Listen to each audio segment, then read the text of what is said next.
Praise the lord. ఈరోజు దేవుని వాగ్దానము రోమీలకు రాసిన పత్రిక 10వ అధ్యాయము 17వ వచనము. వినుట వలన విశ్వాసము కలుగును. ఈరోజు పరిశుద్ధాత్మ దేవుడు మనతో మాట్లాడుతున్న దేవుని వాగ్దానం ఏమనగా, మనం ఏదైతే వింటున్నామో వినే స్థితిని గురించి మాట్లాడుతున్నారు. ఎందుకనంటే దేవుని యొద్ద నుండి మనం మేలు పొందుకోవాలి అనంటే, దేవుని యొద్ద నుండి మనకి ఏదైనా కావాలి అనంటే మనకి మొదట కావలసినది విశ్వాసము. ఈ విశ్వాసము మనలో ఏ విధముగా పనిచేస్తుందో ఒక్కసారి జ్ఞాపకం చేసుకోవాలి. ఎందుకంటే యేసయ్య చెప్పారు, ఆవగింజంత విశ్వాసం ఉండి నీవు కొండను చూచి ఎత్తబడి వెళ్ళి సముద్రంలో పడవేయబడును గాక అంటే అది వెళుతుంది అని చెప్పారు.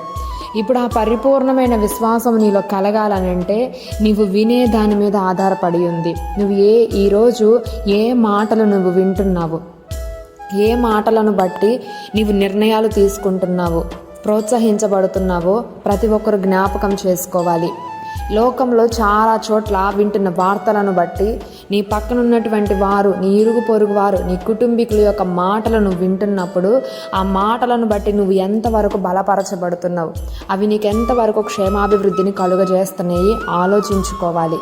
దేవుని వాక్యం అంటుంది, కేవలము నీవు వాక్యాన్ని వింటున్న ప్రతిసారి ఆ వాక్యం నీలో విశ్వాసమును అధికము చేసిద్ది.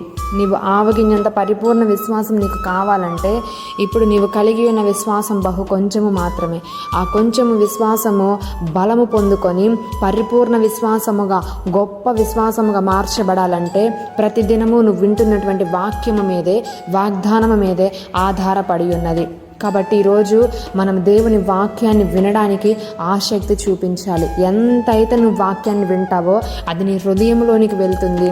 ఆ వాక్యమే నీ హృదయంలో పనిచేస్తుంది. నీ సర్వ శరీరమునకు ఆరోగ్యము కలుగజేస్తుంది. నీ జీవితంలో ఉన్న బంధకాలను కూడా విడిపిస్తుంది వాక్యము. కాబట్టి ఈరోజు వాక్యాన్ని వినడానికి ఇష్టపడదాము. ఆ వాక్యము ద్వారా విశ్వాసాన్ని పెంచుకుందాము.